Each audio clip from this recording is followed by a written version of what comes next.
Hi, this is Aaron Smith from the Ayn Rand Institute, and what I want to do in this video is respond to a question that was sent in to us by a student named Sophia. And what Sophia wanted to know was, where could she find a step-by-step proof of the objectivist ethics? In other words, a step-by-step proof of Ayn Rand's moral theory. It's a good question, but the first thing I would say is that if what you're looking for is a step-by-step proof, and what you mean by that is something like you assemble a set of propositions and derive conclusions from them, I think that there is no such objectivist, or no such proof of the objectivist ethics. But that's because the proof is not deductive, it's inductive. In other words, the proof consists in generalizing from your observations about reality. I mean, that's how Ayn Rand came to form the theory in the first place. So when you think of any of the principles of the objectivist ethics, such as that reason is man's means of survival, that rationality is the primary or central virtue of the objectivist ethics, or egoism, that your ultimate goal in your life ought to be your own life and your own happiness. If you think about any of those kinds of principles, I mean, first, obviously, you have to ask and kind of dig into a little bit, like, what does it mean to say that reason is man's means of survival? What does it mean to really live a life that's selfish and so on? You have to dig into what that means. But once you've done that, and what you have to do is you have to ask yourself, does this fit with what I can observe in my own life? Does it fit with what I can observe about people, about what kinds of values they pursue, about what are the consequences of certain courses of action? Like, what happens when people try to live for others or live for God or make, religion or something a central aspect to their moral life? What happens if you just do whatever you feel like doing? And like, what does it look like to lead lives like that? What does it look like to lead a selfish life, in the sense that Ayn Rand means, a rationally selfish life? So the essence is, before you can fit these principles into like a system and then connect them and figure out how to reach conclusions from them, you have to first ask, are any of these principles true? And how you figure out whether they're true is you have to actually, what are the observations that are at least allegedly captured or summarized or integrated by the kinds of principles that she offers in her moral theory? So you have to keep your focus outward. Look at the world, look at other people's lives, look at your own lives, and this is why literature is so important. Literature and history. Watch what happens when people live a certain way, and what happens when they live a different kind of way. So, so the proof. I'll summarize this point: is that the proof of the objectivist ethics is inductive. In other words, it's about looking at the facts and gathering the kinds of observations and integrating them in the kind of way that Rand thinks that you ought to.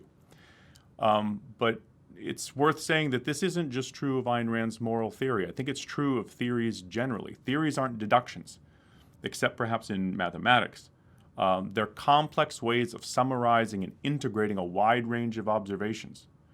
And that what a proof looks like is, or what it requires, is considering a whole range of observations. There are actual range of observations that are supposed to be integrated by the theory. The observations that the theory is supposed to help explain. So just as an example, think of Darwin's theory of natural selection. I mean, Darwin spent a lifetime collecting data, collecting observations from a wide range of the species, across the animal kingdom, and considering objections to his theory. So a lot of it is it's in the proof is in the observations and in the way you integrate them. And similarly, Ayn Rand spent a lifetime observing people, looking at like, what is it they value, why do they live in the ways that they do, and what happens to them when they conduct their lives in certain kinds of ways, and drawing real conclusions about that. I mean, that's how she gets to her own moral theory. The result of all those observations, in essence, is her own original moral theory. Now, I've been talking a lot about induction in approaching things from generalizing from observations versus some kind of step-by-step, if-then-therefore sort of proof. But this is not at all to disparage deduction. Deduction is a crucial aspect of reasoning. But the reason why I'm moving you away from that, or at least that's how I imagine you might be thinking about proof, is that many people, when they think about proof, think about mathematics as the model. But mathematical proof is a very specialized kind of proof. But outside of math, proof is inductive. Now, when it comes to your thinking about objectivism, you may not have all the data that you need to think about, is objectivism true? Are the principles that she advocates actually correct? Do they fit with what's true in life? And so in that regard, you have to take objectivism or any complex theory as a kind of promissory note. In other words, it's an interesting or promising theory that you can connect with and think of as aspects of it are right, but there's much more data collection, much more thinking that you need to do to figure out, does this really ring true with life, when you consider a wide range of facts. And so part of it is it takes time, it takes a bit of age, and it takes a bit of paying attention to the world and thinking hard about it. So it's that's what I mean about having objectivism as some kind of a promissory note. It's a complex theory, and there's a lot that goes into it, and so you have to think about that. Now, if one of the things, if what you're looking for is a summary or an outline of the objectivist ethics, where you get its major principles and how they fit together, then I would take a look at Ayn Rand's essay called The Objectivist Ethics. It's, the first essay in her book, The Virtue of Selfishness. And there you'll find that. And it's important to connect the principles. It's important to see how they fit together and how or whether they form an integrated, coherent theory. So that's important. But merely connecting the principles and seeing how they relate to each other wouldn't constitute a proof of the ethics. And if you think of a proof of the objectivist ethics in that way, of just connecting principles and reaching a conclusion, you'll simply wind up holding the objectivist ethics as sort of free-floating, connected set of ideas, disconnected from the actual facts and observations that those principles are supposed to integrate. So it'll be sort of floating in the air. And I think in that sense, objectivism will be perpetually unconvincing, as it should be, if that's the way you had held it. So for these reasons, what I would say primarily, and this is the main message here, is I would prioritize reading Ayn Rand's novels. And I would read them in chronological order, so starting with her first novel, We the Living, and then The Fountainhead and Anthem and Atlas Shrugged. Because what the novels do is the novels collect and present and dramatize a wide range of observations or types of observations about people and life and values and how they live their lives and what happens when different people live different kinds of lives.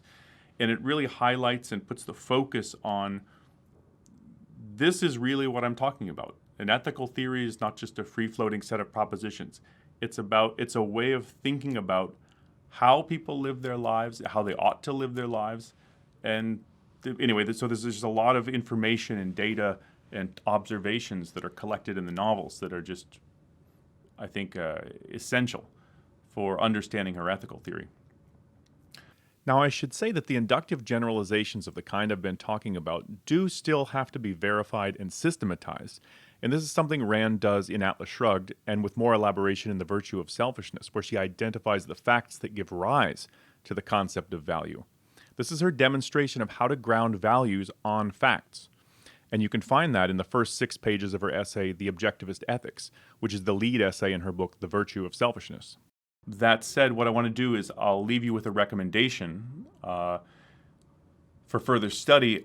It's a course, we have it on ARI's website on the section called Ayn Rand Campus. It's a course by Dr. Leonard Peikoff called Objectivism Through Induction.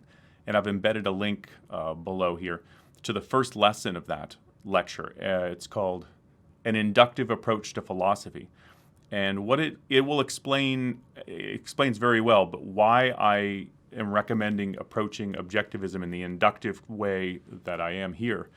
And it'll also give you a sense as you kind of explore some of the other lessons in that course. It'll give you a sense of what it looks like to approach these issues inductively. It's an advanced course, but I think just start with lesson 1 of Objectivism Through Induction, and that will lay the groundwork for a very different kind of way of approaching objectivism and approaching philosophy in general that I think is really valuable, whether you're a high school student, college student, or a long-time objectivist. So for those of you who haven't explored that yet, I think it would be very valuable, particularly from this aspect.